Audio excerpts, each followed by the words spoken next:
Hey out there! Thanks for tuning in to the Brewery Underground podcast. Follow us, of course, at SullivanTuronBreweryAdventures.com and on Spotify.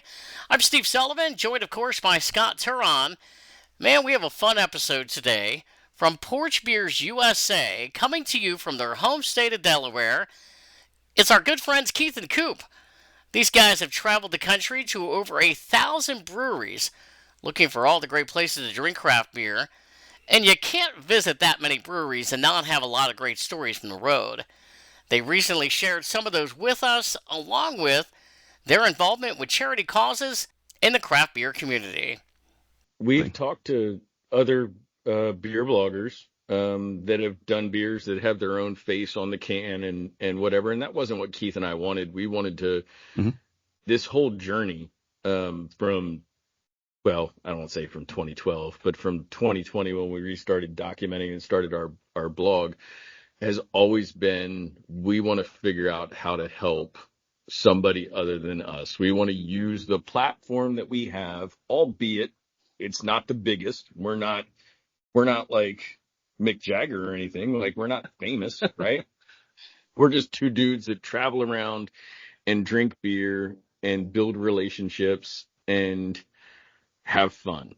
And if we can figure out how to link that to the USS Delaware Submarine Association or the food bank or Delaware Breast Cancer Coalition, like that's where we want to go. Beer babes, like, can we help foster the relationship between female owned and run breweries? Like, if that's something we can influence what we've done to benefit, then we're all in. We're like, it's not about Keith and Coop. We're just along for the ride and having a good time. It's about the Submarine Association or whoever's next. So find your brewery, then find your nonprofit, or find your nonprofit and then find your brewery. But I think that when you can give back along the way, I think that's way better than doing it for you. I think. Yeah. And also for you guys, it might be a little bit easier. Well, it was for us, but it might be easier if you found like your local, like a local nonprofit in Nashville somewhere, or the smaller, on a small scale. Yeah. That's probably one of the biggest disagreements that Keith and I have had since we started all this, was when we were picking a nonprofit. There was some national organizations that Keith wanted to reach out to, and I wanted to keep it very local. And it doesn't mean that the national organizations weren't worthy or didn't do an amazing thing. I just wanted to keep it as local as we could. And so that was one of you asked us when we were in Nashville, what have we fought about, right? I remember that when we were hanging out at the bar after we left the brewery, and we were like, we haven't fought about anything. And we really haven't. Like, we don't fight about what's on the radio when we're in the car. You gave us like 85 questions. I'll never forget it. It was hysterical. I laughed for like a day and a half afterwards because we haven't. No, it was 86. I'm sorry, it was 86. He's right. That was the warm-up for the podcast. That was pre-podcast. But that was, I think that was our one disagreement that we've had, and we talked it through, and we decided that going local is the way to go. Like, we reached out to the Gary Sinise Foundation and said, hey, we'd like to do a beer, we'd like to do a collab, and we'd like the proceeds to come to you. And did they ever respond? I don't think they did. Crickets. Yeah. And that's fine, because they're a big multi-million-dollar organization that does amazing things. I'm not poo-pooing on the Gary Sinise Foundation when I say this, but we didn't get a response from them. And that's cool. We're not there yet. We're two little guys doing little things, right? We're talking about raising $5,000.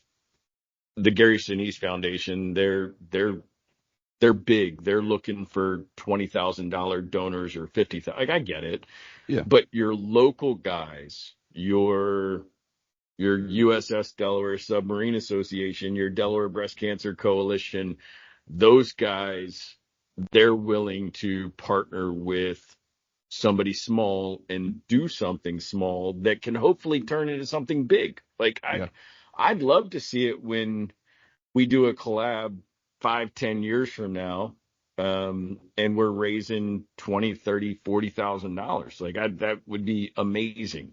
And Sure would.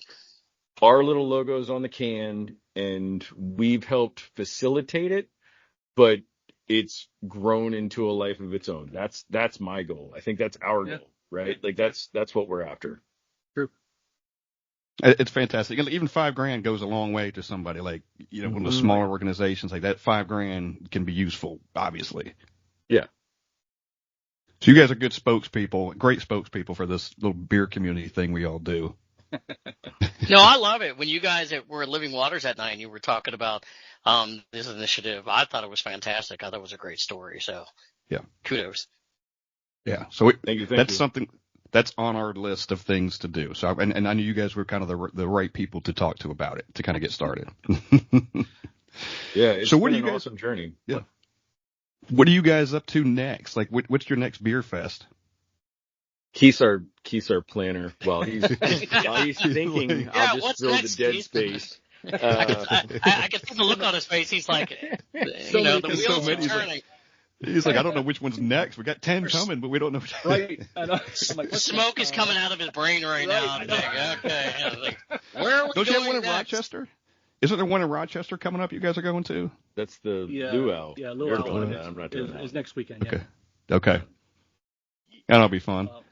Yeah, I got my my grass skirt and my coconut bra already. Oh, nice. So, This is great. I'm going to need to see pictures of this because I'm not going to be there. Yeah, it's a shame you're not wearing it now. Yeah. Then I even got a Hawaiian shirt custom made with our logo all right, which looks pretty cool. That's great. That's fantastic. Yeah, that better be on social media. Look out, America. I'm sure it will be. There's no doubt. But we're going to Pittsburgh in August. Yeah, that's our next beer fest that we're both going to. Is we're going to Barrel and Flow Fest in Pittsburgh. We've always heard great things about it. We've never been. Many beer friends have told us great things about it. They were rated #1 beer fest on USA Today, and we got to go this year. So, oh, that's amazing. We're doing Great American in October. Are you? Okay, Yeah, well, I'll be there for that one. Mm-hmm. Okay. Yeah. Have you been there annually? Did you go every year? You try to? No, it was our first time. We wanted to go last year, but our collab beer came out the same weekend. Yeah. And that one was more important. Yeah. Yes. So delivering that beer to Groton was way more important than going to Colorado. Yeah, we're like absolutely. We chose. Yeah, we're going next year. Yeah, it'll be there, right? It's going to be there. Yeah. We've been trying to go to Great American for years, 3 or 4 or 5 years now, and we're finally making it this year. Keith just booked the Airbnb yesterday. He sent me pictures of it, and I was very disappointed that it had a red microwave. I feel like he's got to find something else because the red microwave. The place is beautiful, and it's a red microwave. You can't see there. That's the kind of pressure I put on him. I say, look, look, the view's amazing. The bedrooms are nice and clean. Everything's fantastic. It has a red fucking microwave. Find something else. That's the end of it. Yeah, and I'm like, I will buy you some spray paint. Yeah. Just cover it. or just have them remove it before you get there. Right. Yeah. Oh, that's I hilarious. want a white microwave or a different color. No, I prefer stainless. But yeah. Red. So, yeah. I've never seen a red one. Hey, you know what's funny? I just thought of this, and you guys might have known this with all your travels. I've been to GABF the last couple of years, and last year, just before and after the actual event, we'd go into different liquor stores and looking for beer. Well, Russian River is everywhere in Colorado. Apparently it's one of the states that they actually export to. Like everywhere, and it wasn't just Pliny. It was, Blind Pig, and then it had all these other things too. And it was everywhere you went. It was unbelievable. And if we had planned for it, we'd have brought multiple empty suitcases to load up when we came back. But we could only fit so much because we didn't know. But Yeah, it's pretty wild. So, any funny stories you want to tell of anything that's happened to you along the way in any of your travels? Anything that stands out? Oh, there's so many. Yeah, Yeah, there are. I can only imagine. Some idiot in Nashville asking you 86 There's always questions. some We're just funny trying to moments, yeah. When we started this thing, we had 4 goals in mind. Number 1, we wanted to have fun no matter what we did, and we accomplished that every time we leave the house. Number 2 was we wanted to, at some point, walk into a brewery and them know who we are. And I think we're starting to experience that on a very local level. It certainly doesn't happen when we're 4, 5, 6 hours away from home, but when we're local, it's starting to happen. We wanted to do a collab beer, which we've checked off, and we've got 1 or 2 more in the works that we're getting ready to do. And then obviously number 4 is to generate a revenue stream so that these trips at the very least pay for themselves. Yeah. let us know how when you figure that one out. Yeah, well, if we get there, we won't share. We probably won't tell you the secrets because we're just going to keep it all to ourselves. Figure it out for yourself. But when you talk about funny stories, the first one that comes to mind, we were driving home from Denver, and we have a long history of Keith going, GPS says we're going to be there at this time, and the brewery closes 5, 10, 15 minutes before whatever that time is, and I just tell him to get in and buckle up and we'll figure it out. And so we're driving home from Denver on the first trip that started this whole thing, and we were going to a beer store it was just outside of Indianapolis, right? It was New Albany, Indiana, I think. It's just over the river from Louisville. So we're driving and we get in the car and Keith's like, we're not going to make it. And I was like, buckle up, bitch. We're going to figure this out. So I'm shaving times off the GPS arrival time, which for any red-blooded American, that is a goal, right? Like you're not looking to arrive at that exact moment. You're looking to shave time off of that, right, and not get pulled over in the process, which is always a huge goal. So we're flying across the country and I'm shaving time. And I think I had to shave like 20 or 25 minutes. I had to shave some ridiculous amount of time. It was a 2-hour drive, so it was doable. And I'm flying across and we're under the arrival time. We're going to get there about 5 minutes before the beer store closed. And Keith says, hey, Coop, you can let off the gas. And I said, no, I'm going to get us 10 or 15 minutes of shopping time. I'm on it. And he's like, no, we just drove across the time change line and we lost an hour.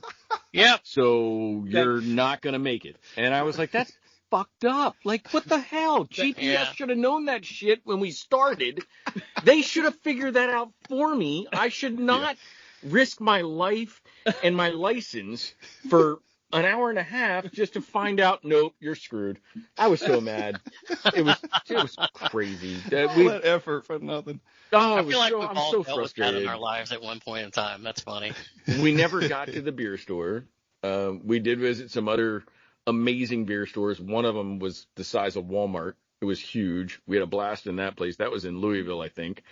Had a crazy beer store in St. Louis that was weird. We walked in there and they had a $55 bottle of Budweiser, and I was like, it's time to leave. We don't even need to go past that. We're leaving. They have a $55 bottle of Budweiser. I'm leaving. No, that one was in Louisville. Oh, I get them confused. Yeah, it was a haunted house beer store. It was definitely strange, dude, for sure. Dude, the store was like in a cellar, and it was like a really long building, so it felt like deep. It just kept on going and going, and it was nonstop coolers, and there was so much dust. It looked like you walked into a cellar in like 1960, and like you said, there were some Budweiser cans, real old Budweiser cans that were like $50 a piece, and there was looked like Lurch from Addams Family was behind the bar, and he's like, they had some taps where you could taste some beer, and the guy's like, hey, you guys want some beer? We're like, no, we're good. We're leaving. And we started like going back a little bit, stepping back a little bit, like, no, we're good. All right, go, start the car. That's hilarious. That is so funny. They're gonna lock the doors behind us. We're never getting out of here. This is the weirdest beer store we ever went to, and it was rated #1 in Kentucky. I'm like, who the hell? It was. I mean, they had a very wide selection. I mean, it's like they had a lot of foreign beers. A lot of his coolers were organized by country. Like he must have had, I don't know, 50 or 75 reach-in coolers. Like it was huge.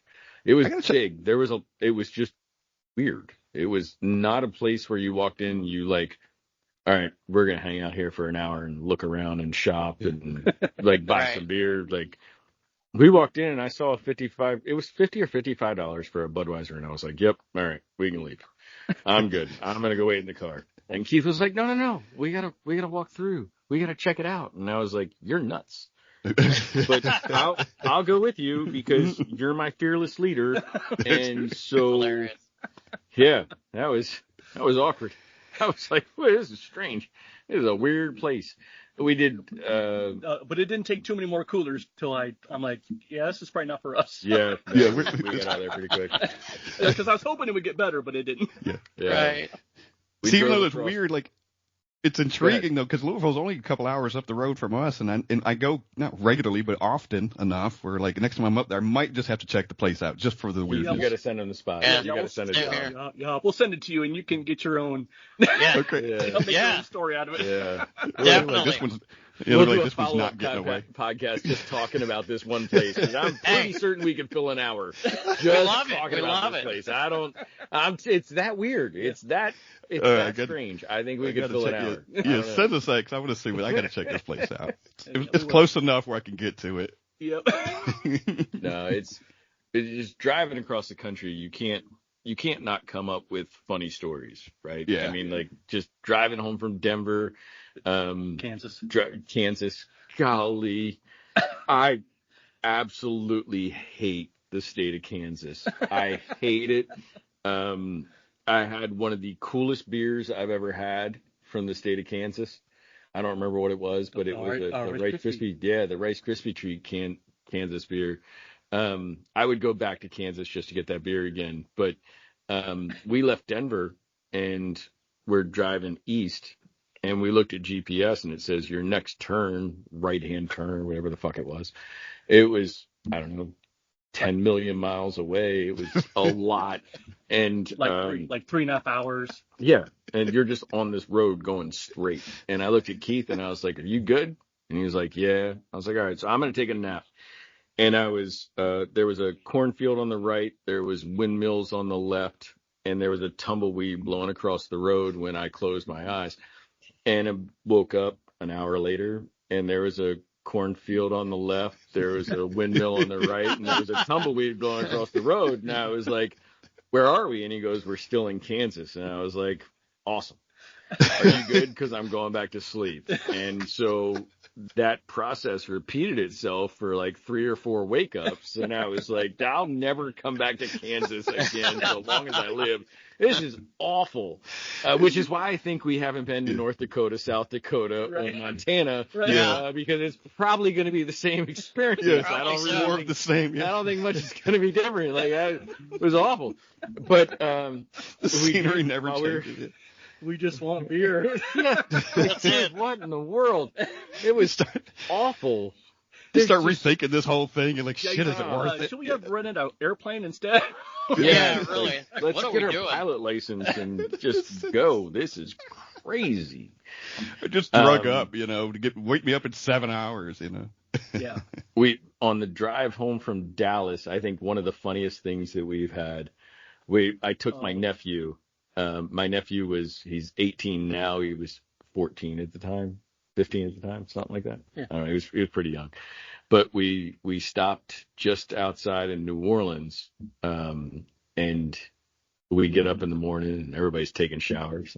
And Alex comes out and he goes, Uncle Coop, there's no more water in the shower.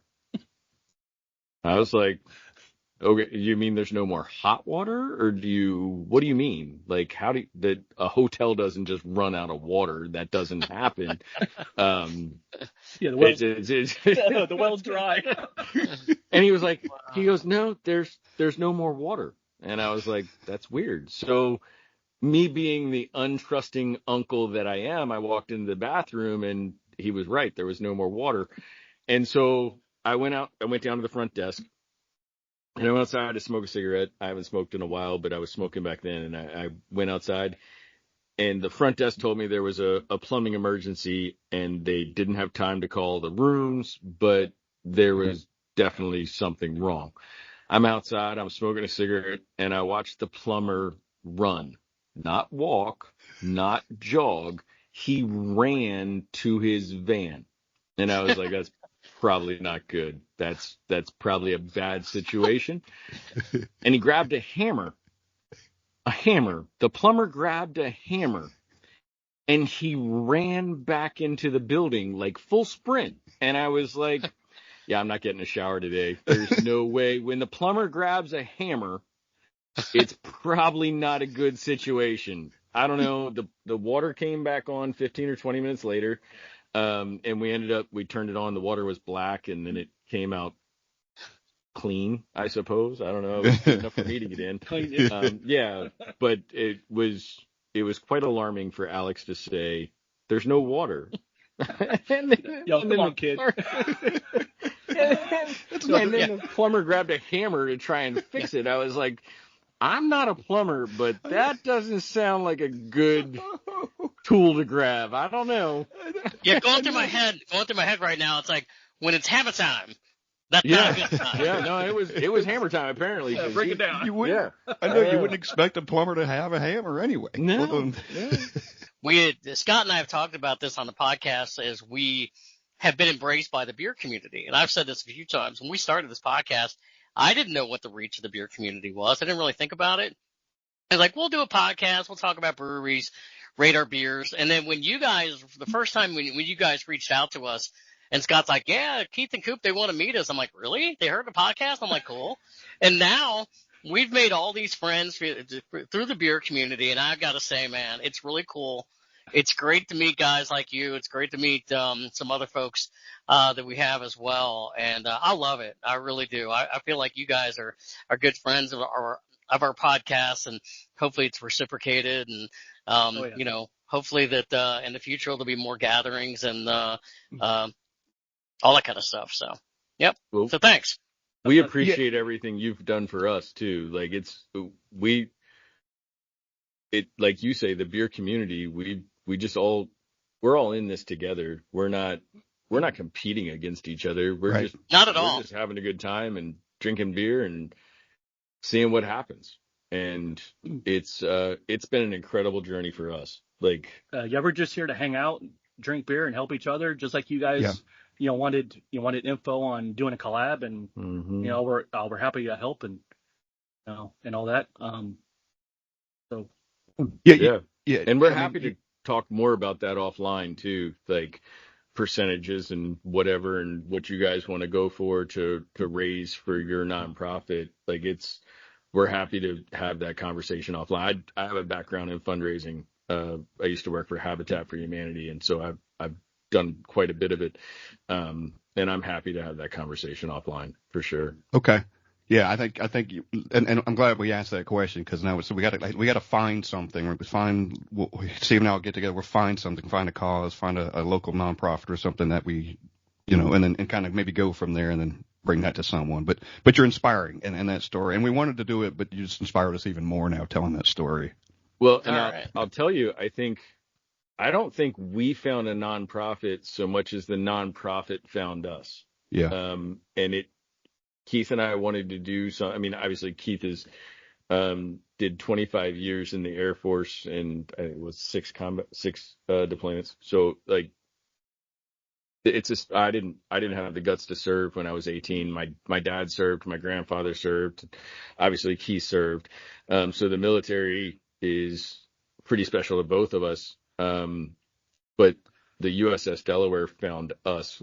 I just happened to be on that board, and I happened to be at that meeting, and that kind of found us. So I think I don't think that you stress finding it so much as being patient and letting it find you, because the story that came from us doing it, I don't know. I don't know that all that would have been there if we had forced the issue along the way. I think it's been special from day one until now, and all the trips and all the collab and everything that's come along with everything that we've done. We haven't forced any of it. It's just whatever comes next is what comes, and that's what's made it so much fun. And then of course the best part was to of course be able to partner with a brewery and have a beer made with your logo on it. Yeah. So liquor laws, we could do a whole podcast about liquor laws in this country, because they're different from state to state, from county to county. They're no different than your fireworks laws, where you guys can get them on one corner and then in another county you can't. We're down in Baton Rouge, and I will not say the name of the brewery during this story because that would just be very poor form. But we walked into this brewery and there was a line to get up to the bar. And this is on our trip home from Dallas. And we walk up, and I've got Alex with me, and he's like 15 years old at the time. And the beer tender cards him. And I just started laughing because he didn't want a beer. He just wanted to get a soda. Alex has made a hobby out of tasting craft sodas around the country the same way Keith and I travel around to get craft beer. So the guy cards him, and I start laughing, and Alex is like, I don't have an ID. And the beer tender says, well, he can't be in here. Well, number one, the list of breweries that we've been to that are not kid or dog friendly, so family or dog friendly, is extremely small. Yeah. They don't exist. They're very small. And so they tell him he's got to go wait outside. And I said, all right, that's cool. Alex, go have a seat at the picnic table. That's where we're headed anyway. And Alex goes and sits outside. And I order him a Coke. And the beer tender says, look, you can buy him a beer as his legal guardian, but he can't be in the building. And I was like, that's the stupidest fucking thing I've ever heard. You won't let him stand here and order a Coca-Cola, but you'll let him drink a beer if I order it for him? That's just weird. So Alex goes outside. I order him a Coke. I'm not buying my 15-year-old nephew a beer. I will buy him one soon. I'm very total sidebar, but my dad passed away when I was 18, and I never got to have a beer with him. And so Alex and I will have a beer together very soon, because tomorrow's never guaranteed, and I want Alex to have that I didn't have it. Alex has lived with us, my wife and I, since he was 6. So I want him to have that, and I didn't get to do it. Anyway, so he goes outside. I order him a Coke. I order beers for everybody. We go sit outside. We're drinking our beers. He's drinking a soda. And Alex goes, Uncle Coop, I got to pee. And I said, all right, well, there's a bathroom inside. Go take a leak. Like, it is what it is. He gets halfway across the tasting room, and the beer tender stops him and would not let him go to the bathroom. And I was like, what? Like, you're not ordering anything. You're just going to use the facilities. Like, go pee. Who cares? Right. Mm-hmm. Right. They threw him out and wouldn't let him pee. They told him Wow. to go to the other end of the parking lot where there was a porta potty, and go to the bathroom there. And Alex had already looked there, and he explained to him, look, it's locked up with a padlock. I can't get into it. And the beer tender told my 15-year-old nephew to walk across the 4-lane highway to the Dollar General to go to the bathroom. Wow. So Alex tells me all this when he gets out to the table, and my immediate response was, did you piss on the floor? in the brewery, because that's probably what I would have done at that point. Like, really? You won't let this kid use the bathroom? Anyway, so he comes back out, he tells me all this, and he didn't piss on the floor because he's a very respectful young man. And so we walked around and pissed on the side of the building, and then we got in our van and left, because that just seemed like the appropriate thing to do. I don't like that was like it. But liquor laws, like Minnesota, he can sit at the bar. It doesn't matter. He can't drink, but he can sit at the bar. Georgia, Dalton Brewing Company, the owner of the brewery, welcomed Alex to the bar. We were down there for a American Legion event, and the owner of the brewery like insisted that Alex sit at the bar instead of standing 3 feet away, which is what Delaware's law is. And Alex sat there and drank craft root beer while we hung out and had a beer. But liquor laws are absolutely insane. It turns out that this brewery had a special license so that they could have other breweries' beer, and because of that, it was a bar, and so he wasn't allowed to be inside. It was the stupidest thing I've ever seen in my life. It was nuts. Absolutely insane. There's like no common sense behind it. You know, that's the part that drives you crazy. Just let him go to the bathroom, dude. Like, you're going to send a 15-year-old?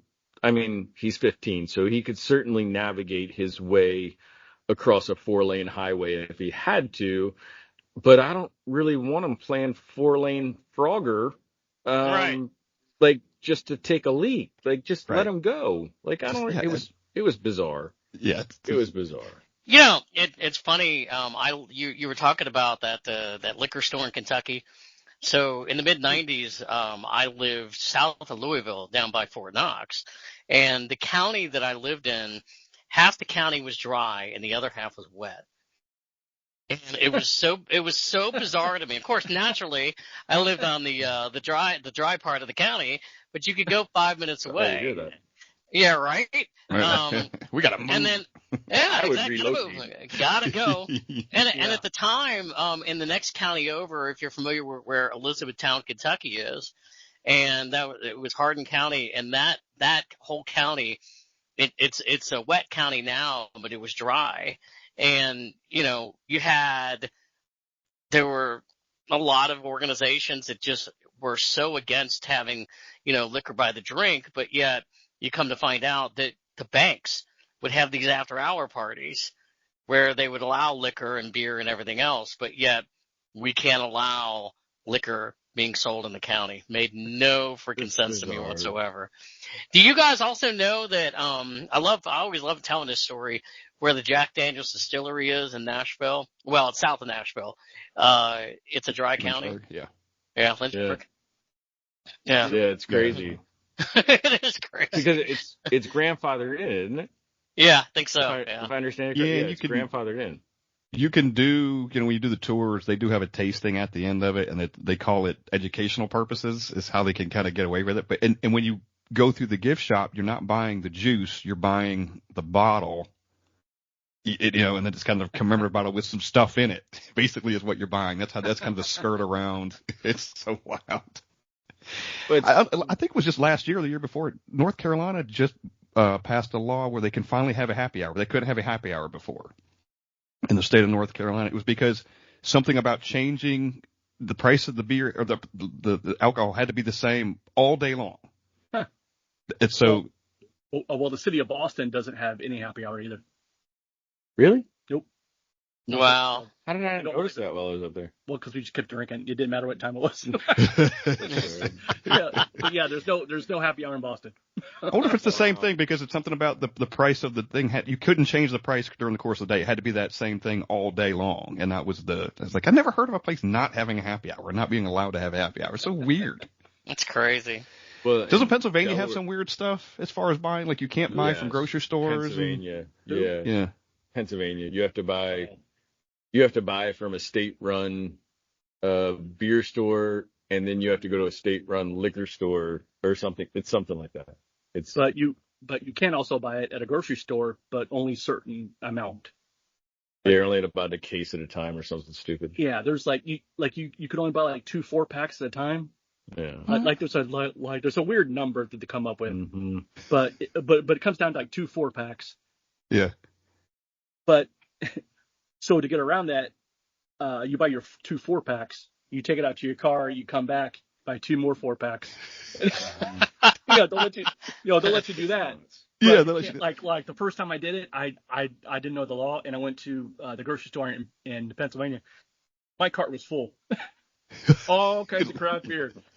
And the lady at the register sees me, and she's like, "Yeah, you can only buy a little bit of that, and you can leave the rest after you come back from your car." And I'm like, "What are you talking about?" And she's like, "Yeah, that's how you got to do it." I'm like, "This is stupid." That is stupid. It's not deterring you from anything other than just being inefficient. You know? Yeah. I'm still getting all the beer.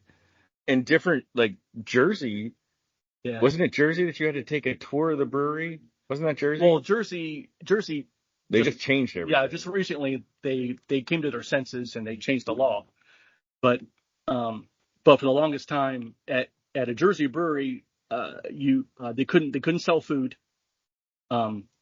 That just changed. Yeah, they couldn't sell their own food in the brewery. They couldn't have a food truck.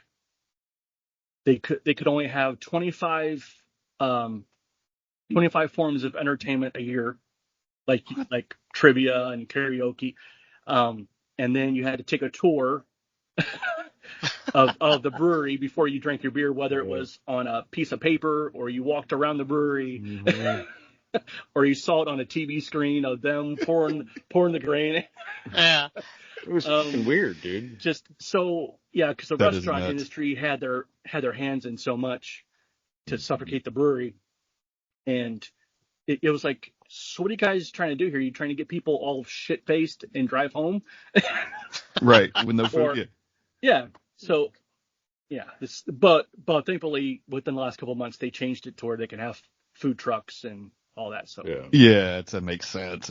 Yeah. We've had some wacky ones here. It's gotten better in the last few years. Like liquor stores couldn't be open on Sundays and holidays. That's changed now. Wine and liquor stores finally. Yeah, when I first moved here from Ohio, it's been over 25 years ago, but when I moved here from Cincinnati, and I was like, what? What are these laws on Sunday going on around here? And they changed them. Well, even like the grocery stores, didn't sell a lot of alcohol and stuff like that, like wine and things like that. Yeah. It was just odd. And the funny thing about that was, granted, it's different state laws, but like if you're familiar with like Kroger, the Kroger grocery stores, and they're headquartered out of Cincinnati, and I'm like, why is it that up there you can buy wine and everything else, but you come here and you couldn't? I mean, that's been relaxed over the years, but just some of the things like that, as you guys talk about, are really kind of funny. But you can't buy beer or wine or spirits in grocery stores in Delaware either. We just started Sunday liquor sales, I don't know, 6, 7 years ago, 8 years ago tops.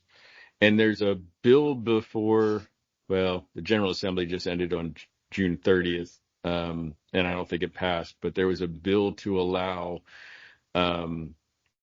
getting wine shipped to your house from vineyards around the country, which we can't legally do right now.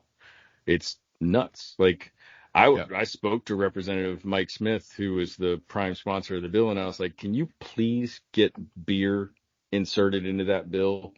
Because there's so many breweries around the country that I would love to get beer mailed to me from that we've visited that we don't have the time to drive back over to these places. We don't have the resources to go back, and you can only buy so much from a financial and room in the minivan perspective. Like, we can't bring it all home. So it's crazy. I'm hoping that it loosens up more in the next couple of years. Yeah, definitely. Yeah, and hopefully when some things start changing, other ones kind of follow too. Okay, we fixed this one. Now let's fix some of the rest. But I think we just recently here we've gone back to, if a brewery makes anything over 10% or 10.1, they have to have a liquor license now. Right. It's but liquor a few laws years ago, are crazy. But a few years ago they raised it from what was high gravity, so it's not high gravity until you get past 10% here, which is good because it was 4.5 or 5% before that. Now it's 10%, but now if you make anything over 10%, you got to have a liquor license to do it. So it's just nutty. We want to thank our friends Keith and Coop from Porch Beers USA for joining us on this episode, telling us a lot of great stories from their travels on the road. For Scott Turon, I'm Steve Sullivan, and this has been the Brewery Underground Podcast.